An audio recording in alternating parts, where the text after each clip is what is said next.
Eu aposto que se você ouvir falar em soja, seu primeiro pensamento vai para Olacir de Moraes. Afinal, ele é o rei da soja, o maior produtor mundial, comigo, nos estúdios paulistas de Manchete. Tem mais.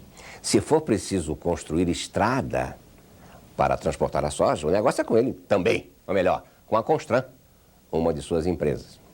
E se precisar de financiamento para o plantio ou para o transporte, é só falar com o Olacir ou com um dos seus gerentes do Banco Itamaraty. Olacir, qual o segredo do sucesso empresarial em áreas tão diversificadas?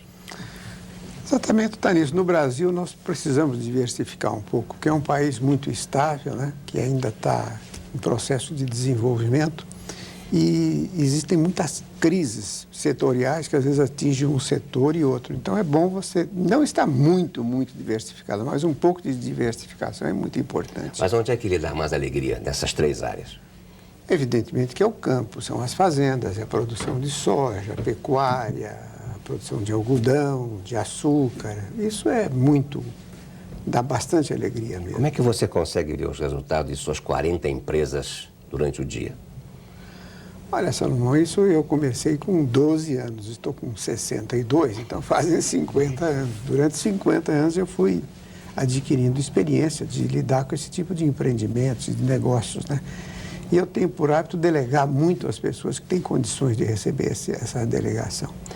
Olacir, é verdade que o Brasil desperdiça realmente 10% do que produz? É verdade, Salomão. Nós temos muita deficiência, né, no nosso sistema de armazenagem, nas nossas colheitas.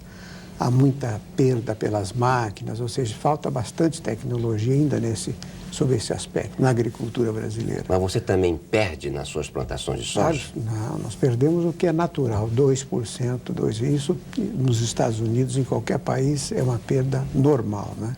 Você esteve recentemente com o presidente Itamar, você deve ter levado notícias sobre a Ferronorte, a ferrovia que você está construindo. Como estão indo as obras? Olha, nós estávamos tocando 10 quilômetros por mês, nesse momento já passamos para 15 quilômetros.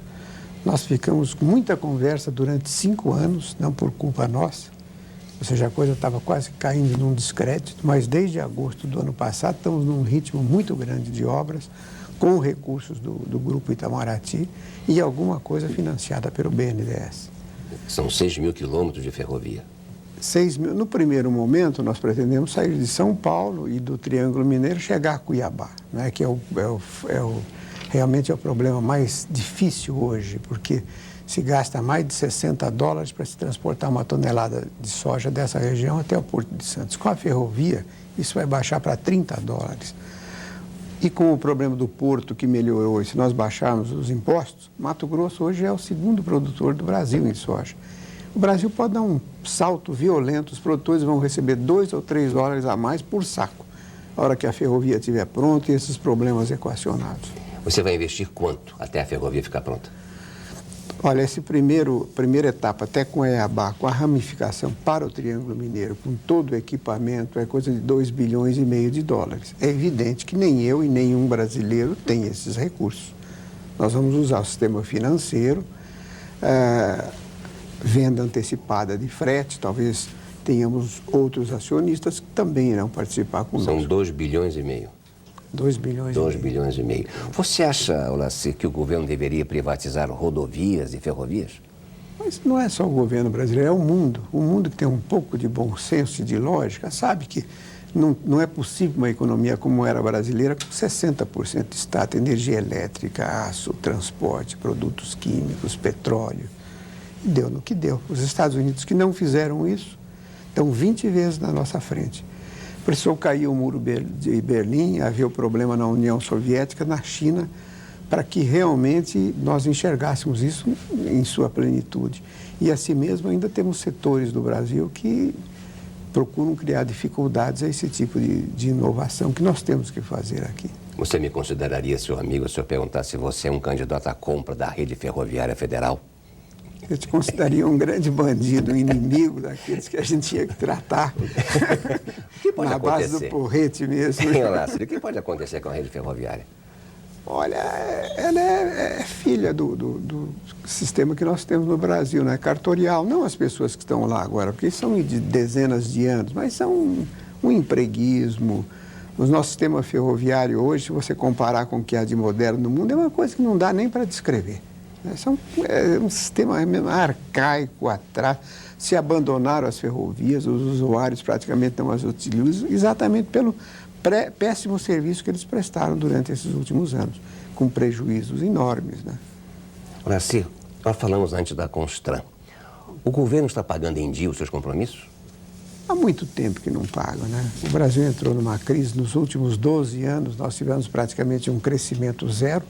Se tivéssemos continuado com o nosso crescimento histórico, nós hoje já teríamos o dobro do PIB, seríamos um país rico. Veja a tragédia que representou para o Brasil esses últimos 10 anos. E realmente há atrasos enormes e por isso é que as coisas às vezes custam mais caras, são mais difíceis. Existe esse lado também que tem que ser considerado. Nascer como presidente do Grupo Itamaraty, como presidente de um grupo de 40 empresas, mais de 30 mil funcionários, o governo Itamar, na sua opinião, vai ou já foi? O governo Itamar assumiu numa situação extremamente difícil. Eu, no primeiro momento que ele assumiu, eu fiquei extremamente preocupado também, porque achei que ele ainda estava com aquela visão um pouco provinciana. Mas eu acho que ele se atualizou. Ele hoje é a favor da privatização, né? Já aquele primeiro ímpeto dele de brigar com os empresários, ele mudou essa postura, procurou um entendimento, trocas de informações. Eu acho que houve uma melhora substancial muito grande na linha do governo Itamar. Outra coisa, Horácio, os bancos suportariam ou poderiam quebrar se convivessem com uma inflação de 15% ao mês? Você está dizendo ao mês ou ao ano? Ao mês. Eu acho, Salomão, que se um banco não suportar, mas com muito menos do que isso, sobreviver, é melhor que ele feche. Porque se nós tivermos no Brasil um sistema bancário que precisa de 10%, 12% ao mês de juro para ficar em pé, é preferível que não tenhamos, porque será a pior coisa que possa ocorrer para o Brasil é ter um sistema financeiro desse tipo. E se mantém a alta taxa de juros? Eu acho que ela baixou um pouco, vem baixando, não é isso? O grande problema que nós temos é a inflação. Não adianta nós tentarmos pensar em desenvolvimento, em programas sociais. Eu acho que, do meu ponto de vista, deveria se fazer um sacrifício enorme daqui até o fim do ano e resolver o problema da inflação. Porque aí nós teríamos um crescimento permanente.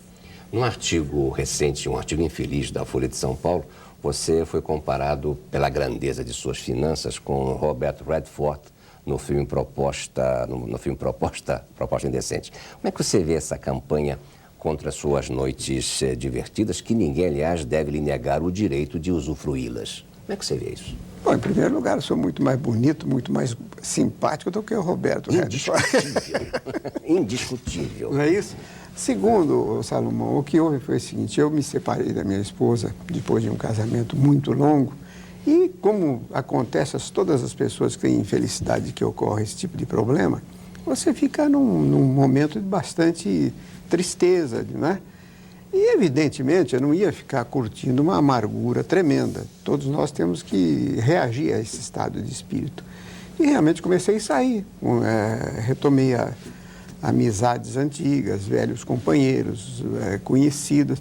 E passou a ser uma novidade incrível. Uma única noite que eu fui a um baile, que infelizmente era um baile de coroação de Miss Brasil, serviu de matéria até hoje para as revistas, né? Não, tem gente que alimenta toda essa onda dizendo que você daria um trator por cada companhia feminina. Olha, eu acho que, inclusive, seria de extremo mau gosto dar um trator. Você dar um trator para uma jovem, para uma mulher, é um negócio de extremo mau gosto. Poderia até mandar flores, outro tipo de presente. Jamais isso. Mas você se considera um trator?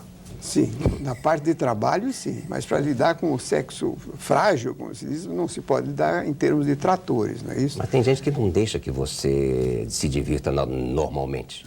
Olha, realmente é um absurdo. Você não consegue ir a lugar nenhum que é notícia. Não sei se faz parte do folclore brasileiro, essa coisa toda, né? E você se vê privado. Eu realmente diminuí muitas minhas saídas, que eram apenas para ir jantar. ou seja, esparecer um pouco. Mas eu fico imaginando a necessidade de você se divertir um pouco quando você se vê rodeado de uma folha de pagamento de alguns milhões de dólares para pagar 30, 40 mil funcionários que você tem. Você tem direito, pelo menos, não a um trator, mas pelo menos a um baile tranquilo. Exatamente. As nossas empresas são muito sólidas, porque eu aprendi que no Brasil a gente deveria trabalhar desta maneira, né? Isso realmente me dá um pouco de tranquilidade. Agora, como eu disse, comecei a trabalhar aos 12 anos, aos 62 fiquei sozinho. Será que não tenho direito de ir a uma boate, jantar ou sair com algumas companhias agradáveis? É lógico que sim, né? Olá, Cid Moraes, para fechar, para fechar o nosso momento, que planos você tem para você mesmo? Olha, eu tenho planos realmente de continuar tocando as minhas empresas, desenvolvendo, ampliando, construir essa ferrovia, que para mim é uma coisa super importante. É só trabalho que ela me dá, mas eu acho que eu tenho condições de fazer isso. Conheço o problema dos produtores daquela região e sei que isso é vital para a agricultura brasileira. E é uma contribuição que eu posso dar, estou fazendo e vou fazendo. Estou me dedicando com muito empenho a isso. E, evidentemente, uma vez ou outra, você sai, vai passear um pouquinho, porque também o meu horizonte daqui para frente é pequeno, né? Felizmente, eu tenho uma excelente saúde e vou aproveitar. Não adianta, os jornais ou revistas podem falar o que quiserem, que não vou tomar conhecimento desse tipo. E se Hollywood der chance, o Roberto Redford que se cuide. Ele que se cuide, porque ele vai ter um grande concorrente. Obrigado, Olacir, pela sua participação no Bom Momento desta terça-feira. E eu lhe digo outra coisa, quem fez uma proposta decente hoje em Brasília foi o Fernando Henrique Cardoso. Realmente, hoje em Brasília, o ministro da Fazenda, Fernando Henrique, pediu aos empresários do setor financeiro que não tirem o corpo fora. Durante o almoço promovido pela Confederação Nacional das Instituições Financeiras, o ministro pediu aos bancos que colaborem com o país no combate à inflação. Uma das contribuições que o setor pode dar é comprar títulos públicos de prazos mais longos para esvaziar a ciranda financeira. O ministro prometeu que a reunião marcada para o dia 18 entre governo, empresários e trabalhadores não é para negociar pacto. Será um encontro para começar a trabalhar contra a inflação. E no jogo contra a inflação, Fernando Henrique quer todos os setores da sociedade em campo. Não haverá torcedor na arquibancada, não. Se não for possível vestir uniforme, pelo menos será necessário arregaçar as mangas. Enquanto o governo examina todas as possibilidades de ajustar as contas públicas, renegociando a dívida dos estados ou alongando o prazo da dívida pública, o leão faz jejum. Na sexta-feira, a Receita Federal deverá decidir se mantém ou não o dia 14 como encerramento do prazo para a entrega do imposto de renda. O leão começa a ficar nervoso com a espera. Quando eu era menino, costumava ouvir que qualquer um podia tornar-se presidente. Estou começando a acreditar nisso. Boa noite, o feriado vem aí. Eu vejo você amanhã.